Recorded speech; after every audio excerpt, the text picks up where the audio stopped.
काम करने के दौरान जिस तरीके से हम अपनी गर्दन को रखते हैं, पोजीशन ऑफ हेड हमारा जो है, उसके चलते हमारे गर्दन की हड्डी पे दबाव पड़ता है। युवा वर्ग में 95% पेन गलत पोस्चर के चलते, खान पान में कमी के चलते और व्यायाम की कमी के चलते हो रहा है। अगर हम खान पान सुदृढ़ रखें, अच्छा रखें, गर्दन का कुछ एक्सरसाइज कर ले, गर्दन के मसल का टोन ठीक रखें, तो ये बीमारी नहीं। हड्डियों के बीच में एक डिस्क होता है, कभी कभी वो डिस्क पीछे घसक जाता है और नस पे दबाव देने लगता है, या कुछ और स्पाइन के अंदर में कोई और बीमारी होती है, उसको डिटेक्ट करने के लिए एमआरआई करते हैं। एमआरआई में कोई ऐसा कारण नज़र आए कि जिसके चलते ये दर्द हो रहा है, तो उस कारण को दूर करने के लिए सर्जरी की जाती है। कितना देर कसरत करना चाहिए लोगों को, और खाना में क्या खाना चाहिए ताकि जो आदमी फिट रहे? हाँ, जहाँ तक कसरत की बात है, अगर आधा घंटा की 25 से 30 मिनट का कसरत बहुत है पूरे स्पाइन के लिए, पूरे बॉडी के लिए, जो स्ट्रेचिंग एक्सरसाइजेज हैं। जी नमस्कार, मैं हूं विपुल कुमार और आप देख रहे हैं सूर्य विहार डिजिटल न्यूज। आज के भागम भाग की दौड़ में बुजुर्ग से लेकर युवा तक में एक जबरदस्त शिकायत है, और वो शिकायत है कमर दर्द का।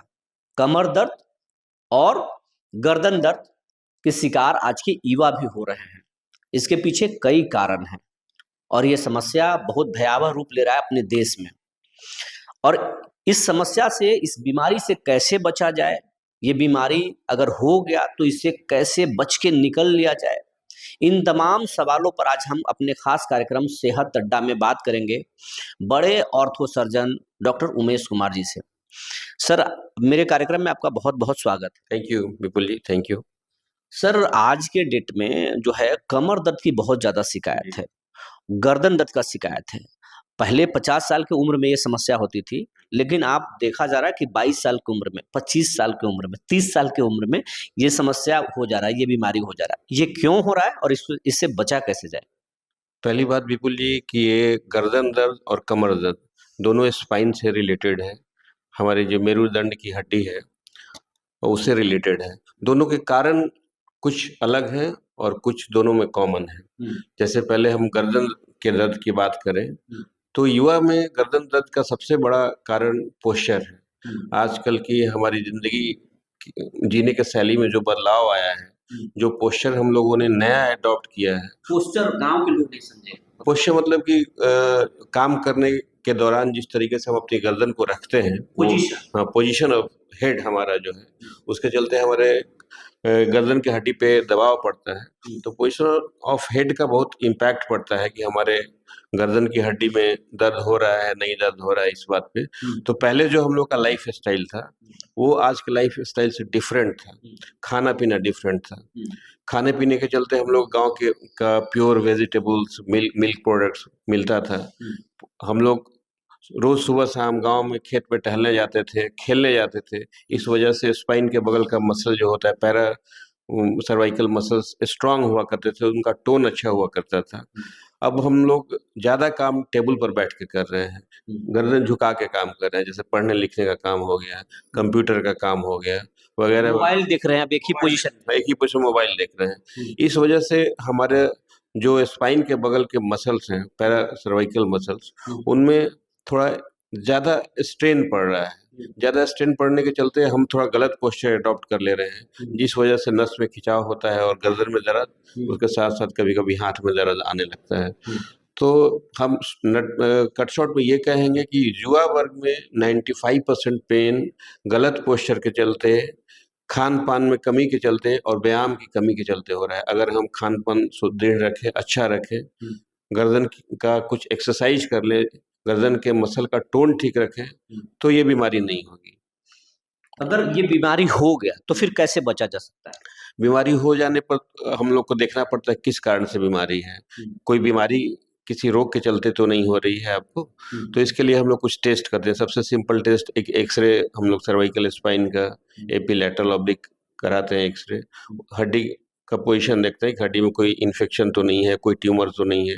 अगर ये सब कोई कॉज, पैथोलॉजिकल कॉज निकल के नहीं आता है, तो हम लोग इसको रखते हैं mechanical neck pain. Mechanical neck pain related to your posture. तो पेशेंट का पोस्चर इंप्रूव कराते हैं, एक्सरसाइज करवाते हैं, और शुरू में कुछ vitamin D, calcium folic acid, methylcobalamin जो नस की टॉनिक्स है वो सब देते हैं।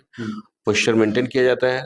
जैसे ही स्पाइनल मसल का टोन ठीक हो जाता है, दर्द खत्म हो जाता है और एक्सरसाइज लगभग कितने दिन के इलाज के बाद इससे निजात मिल सकता है? 3 से 4 हफ्ते में ये ठीक हो सकता है। कई बार तो कई मरीजों को ऑपरेशन तक करना पड़ता है, ये कब होता है? हाँ, अगर स्पाइन का एक्स-रे कराने पर हम लोग देखते हैं कि रीढ़ की हड्डी के बीच की जगह कम है, ज़्यादा है या कोई एब्नॉर्मल फाइंडिंग मिलता है, तो हम लोग आगे उसका जाँच एमआरआई करवाते हैं, देखने के लिए। रीढ़ की हड्डियों के बीच में एक डिस्क होता है, कभी-कभी वो डिस्क पीछे खसक जाता है और नस पे दबाव देने लगता है या कुछ और स्पाइन के अंदर में कोई और बीमारी होती है, उसको डिटेक्ट करने के लिए एमआरआई करते हैं। एमआरआई में कोई ऐसा कारण नज़र आए कि जिसके चलते ये दर्द हो रहा है, तो उस कारण को दूर करने के लिए सर्जरी की जाती है। आपके ही लोग या आपसे दिखाए हुए मरीज कहते हैं कि डॉक्टर साहब कहते हैं कि आदमी को हर जो है आधे घंटे पर एक बार उठ कर काम करते करते वॉकिंग करना चाहिए, टहलना चाहिए, आप ऐसा सुझाव देते हैं या पोजीशन को चेंज करना चाहते हैं, ये क्या है? एक्चुअली ये पोस्चर चेंज करने का ही एक तरीका है जिसको पेशेंट समझ पाता है। आप पोस्चर चेंज करने बोलेंगे तो वो नहीं समझ पाएँगे, नहीं कर पाएँगे। लेकिन जैसे ही आधा घंटा में उठने की सलाह देंगे, वो उठेंगे, अगली बार बैठेंगे तो थोड़ा-सा पोस्चर चेंज रहेगा, थोड़ा गर्दन दूसरी तरफ टिल्ट रहेगा। तो कंटिन्यूअस एक पोस्चर में बैठ के काम करने से जो पैरासर्वाइकल मसल पे स्ट्रेन हो रहा था, वो खत्म हो जाता है और पेशेंट इम्प्रूव करता है। सर कितना देर कसरत करना चाहिए लोगों को और खाना में क्या खाना चाहिए ताकि जो आदमी फिट रहे?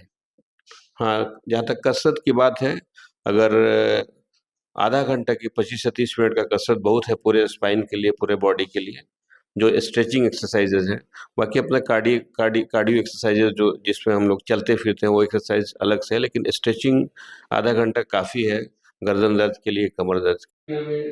हम लोग को कोशिश करनी है कि ये खाना जो हम लोग पेस्टिसाइड, इंसेक्टिसाइड वगैरह मिल दूर रहें। गाँव से अगर मिल जाता है दूध कितना ज़रूरी है?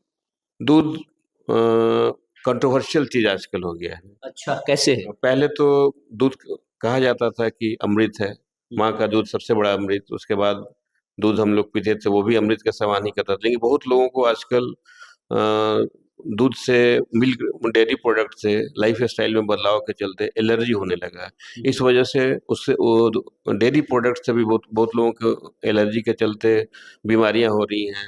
दूध भी लेना है तो घर का दूध लेना घर का दूध लेना है। जिस गाय में जिस भैंस का खाना-पीना पर आपका नियंत्रण है, उसके सफाई पे आपका नियंत्रण है, तो उस तरीके का दूध लेंगे तो वो अमृत समान है, लेना चाहिए आदमी को। इससे आपकी हड्डियों को कैल्शियम मिलता रहता है, आपके मसल्स टोन्ड अप रहते हैं और दर्द की समस्या नहीं होगी। तो ये थे डॉक्टर उमेश कुमार सर जो बता रहे थे कि आधे घंटे एक्सरसाइज कीजिए और अगर आपको स्पाइन की बीमारी है तो आप 3 से 4 सप्ताह दवा खाएं और अच्छे चिकित्सक से मिलें तो ये बीमारी से आपको निजात मिल सकता है।